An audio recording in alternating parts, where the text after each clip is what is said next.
Hi guys, today I'm going to talk about whether you should learn a language that is a marketable skill or a language that is quote unquote useless.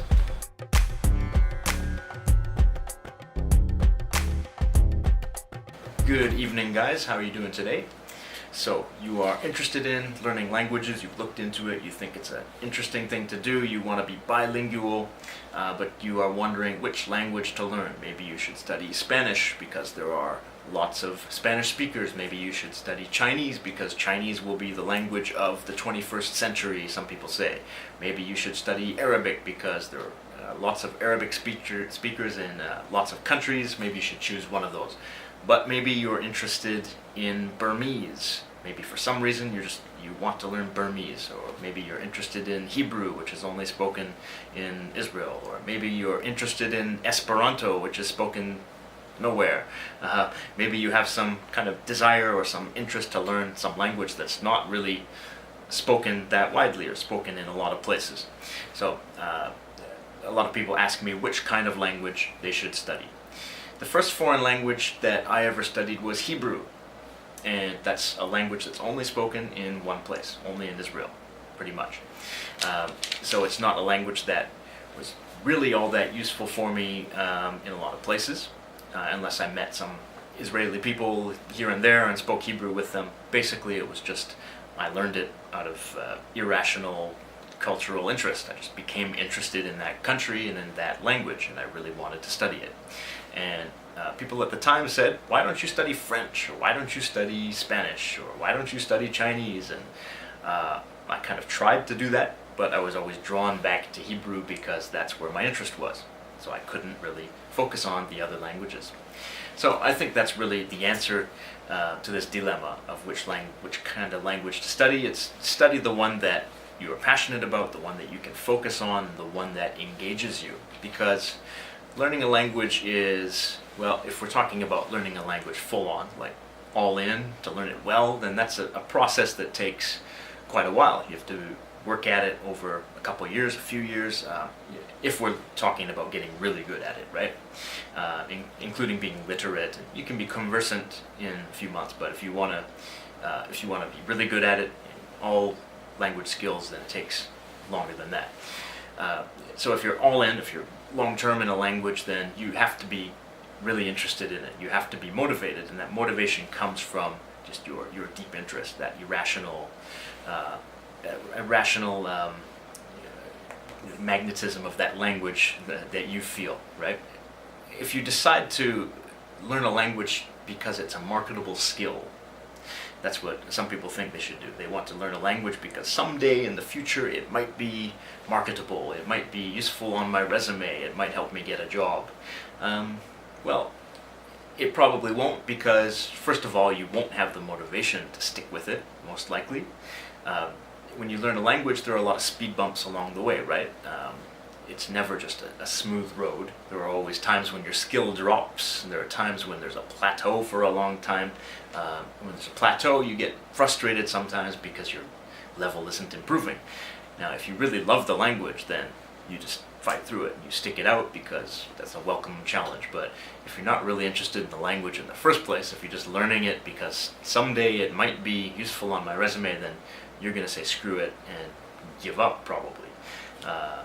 So the best thing is to stick with the language that you're interested in. And if you happen to be passionate about a major global language like Spanish or Chinese or maybe Arabic or one of these, then consider yourself lucky, because you will have the motivation that comes from your interest in the language, but at the end of the road you will have that skill that can be applied to potentially to a lot of different jobs or travel in a lot of different places. So you lucked out, your interest landed in the right place. Unfortunately, you can't control where your interest lands, but you were lucky. So go with that if that's the case.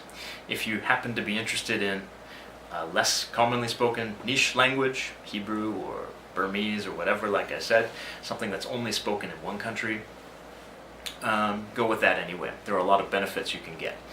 One of the benefits is that you learn how to learn languages, right? You learn the process of learning a language. So maybe now I'm learning Hebrew. That was the case for me, my first foreign language.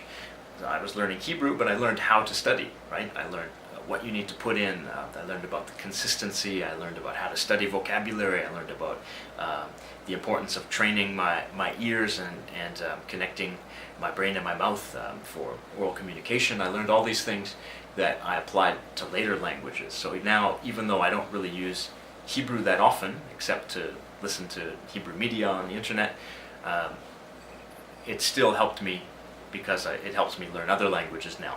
So that was my base. It was where I gained my understanding of how to learn languages, how to follow that process. So that was the beginning for me, and it helped.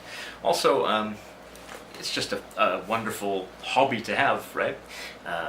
When you learn a niche language like that, one that's only spoken in one country or by not that many people, they appreciate it so much.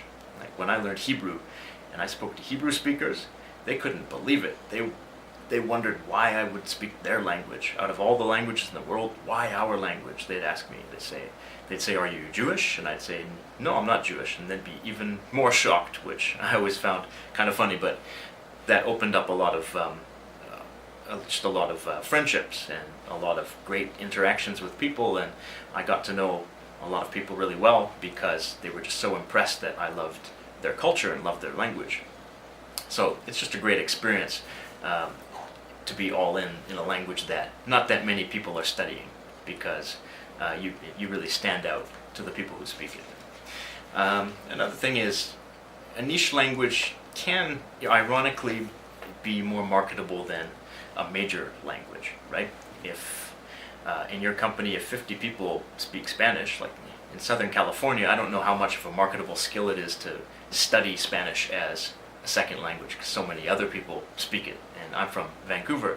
In Vancouver, if I studied Chinese, like Mandarin or Cantonese, probably that's not really a marketable skill for me, because so many other native speakers live there, and they're bilingual in English too. So they'll always have a leg up on me. So it's not really marketable. But if I knew Burmese, or I knew Thai is not a minor language, but it's only spoken really in Thailand. If I learned Thai, let's say, then that might be more marketable in my company, because probably not that many other people speak Thai. So if we're doing business with Thailand, I could be the only person who can fill that position, right? So don't assume that a niche language can't be marketable.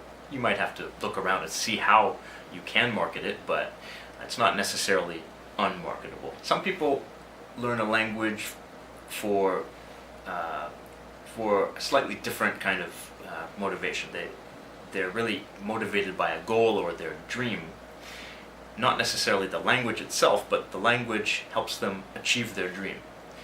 Now here's what I mean. I have some acquaintances, or some of my students here. I teach at a university, and some of my students are studying to be flight attendants, and they have to speak English to be a flight attendant.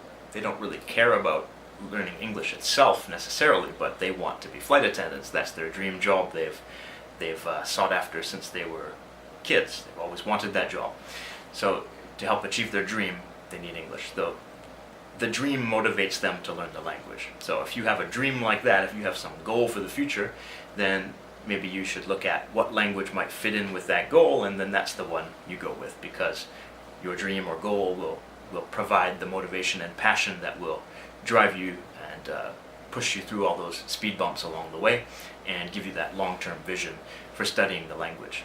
So if you're, if you're a filmmaker and you love French films and you really want to go to the Cannes Film Festival, or you want to schmooze or work with French filmmakers, then maybe French is the language for you, right?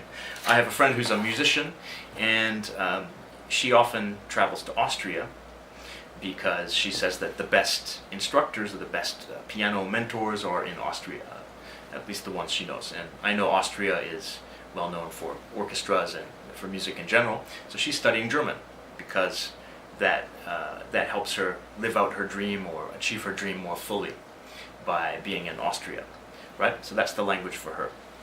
So whatever language helps you achieve your dream might be the best one for you. So the basic point is, go with your passion. Unfortunately, you don't choose your interests choose you. So if you're If you were chosen by an interest in Chinese or Spanish, then good for you. If you were chosen by Esperanto, then sucks to be you, but you're going to enjoy it because that's your passion. So go with it, and maybe in the future you will choose a different language and reuse a lot of what you learned and reapply all of that new knowledge and experience. All right, so that's what I would say. Go with your passion, and don't ignore that advice because you won't stick it out. All right, thanks.